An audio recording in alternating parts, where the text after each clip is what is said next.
He was loud, he was bold, and he changed the rules of the game. Some say he saved America. Others say he nearly broke it. But what if I told you? The truth about Prime Donald Trump is far more shocking than you think. From secret scandals to historic wins, this isn't the Trump story you've heard before. Donald Trump was born on June 14, 1946, in Queens, New York, the fourth of 5 children to Frederick and Mary Ann Trump. His father was a successful real estate developer, and his mother was a homemaker. Growing up in a wealthy family in Jamaica Estates, Trump enjoyed a privileged but disciplined childhood. As a young child, Trump attended the Kew Forest School, a private school in Queens. At age 13, his parents sent him to the New York Military Academy, NYMA, a boarding school, to instill discipline and focus. He graduated from NYMA in 1964.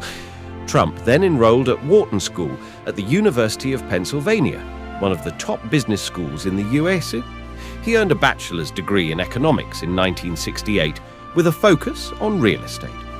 During college, he worked part-time in his father's real estate business, gaining early exposure to the industry. After graduating, he joined the family business full-time, later taking control and rebranding it as the Trump Organization. Whether you loved him or hated him, one thing is certain: Donald Trump changed the face of American politics forever. Donald Trump wasn't just a president, he was a political earthquake. Loved, hated, admired, or feared, he changed everything. Donald Trump wasn't just a politician, he was a phenomenon, a billionaire businessman, a reality TV icon, a president who shattered every traditional rule of politics. But beyond the headlines, beyond the tweets, how effective was he in his prime? Let's break down his presidency, the wins, the controversies, and the legacy, to find out how good Prime Donald Trump really was. Here's something you probably didn't know. In the 1980s, Donald Trump tried to buy the NFL's Buffalo Bills. He failed, but not before launching lawsuits and shaking up the entire football business.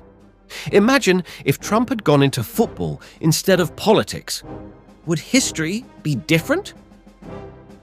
Long before entering politics, Donald Trump built a global empire, from towering hotels to best-selling books. But it was in 2016 that he shocked the world, a political outsider with no experience, running on the slogan, "Make America Great Again."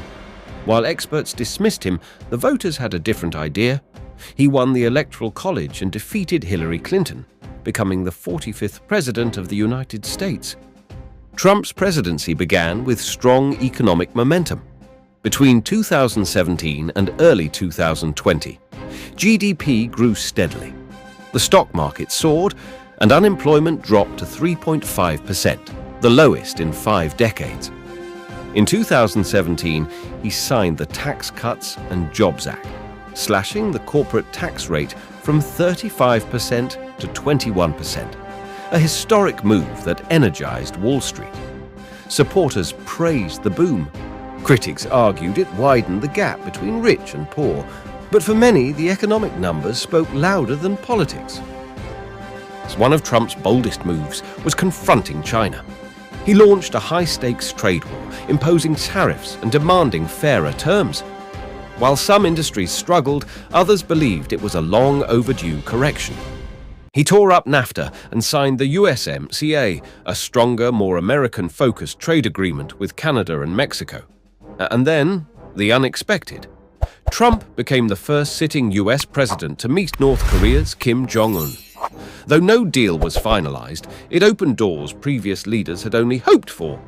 He also brokered the Abraham Accords, peace deals between Israel and several Arab nations, earning rare bipartisan praise.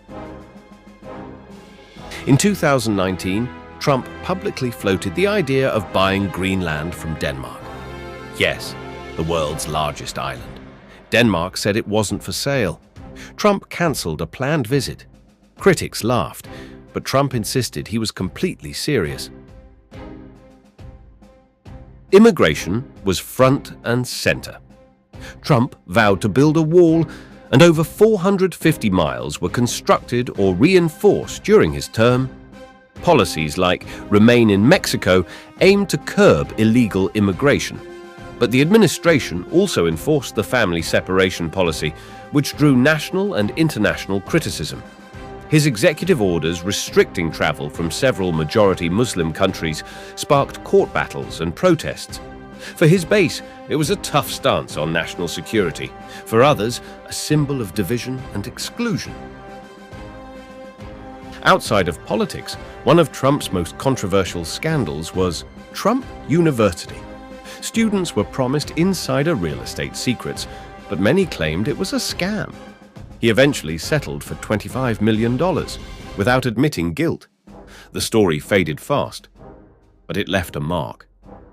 Trump repeatedly vowed to repeal and replace Obamacare.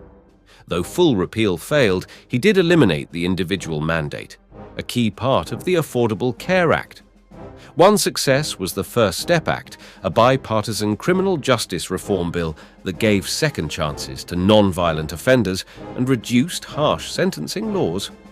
While healthcare remained a point of contention, some domestic reforms earned quiet approval across party lines. Then came the global pandemic. Trump's handling of COVID-19 became a defining chapter of his presidency. He initially downplayed the virus, often contradicting health officials. But by mid-2020, his administration launched Operation Warp Speed, a public-private initiative to develop and distribute vaccines at record speed. By the end of 2020, multiple vaccines were approved and ready for deployment. Supporters praised the urgency and focus. Critics blamed his messaging for public confusion and politicization of science. Here's a wild one. In at least 5 of his golf clubs, Trump hung framed Time magazine covers, featuring himself on the front. Only problem? That specific issue of Time never existed. Time magazine later confirmed the cover was a fake. Trump's presidency was as turbulent as it was historic. He was impeached twice, the first over a phone call with Ukraine's president, and the second after the January 6th Capitol riot. In both cases, he was acquitted by the Senate. But the events deepened America's political divide. His use of social media, especially Twitter, became infamous, driving headlines daily. After January 6th, Twitter permanently banned him. Trump then launched Truth Social, his own platform to speak directly to his supporters. Love him or hate him, his impact on American culture and media was undeniable. In the 1980s and 90s, Trump used fake names like John Barron and John Miller to call reporters and praise himself. The Voice? Definitely Trump. He used it to leak flattering tips about his business deals and dating life while pretending to be a press agent. In the end, judging Donald Trump's prime isn't just about policies or statistics. It's about how you interpret them. To his supporters, he was a bold reformer, someone who fought the elites, built a booming economy, and put America first. To his critics, he was a divider, undermining institutions, ignoring norms, and stirring conflict. But here's the truth. Donald Trump didn't just lead the country. He reshaped the conversation. He rewrote the playbook. He challenged tradition. He built a legacy that still echoes in every corner of politics today. And now, as he runs once again for the presidency, one question remains. Was Prime Donald Trump the peak of his power, or just the beginning of something even bigger?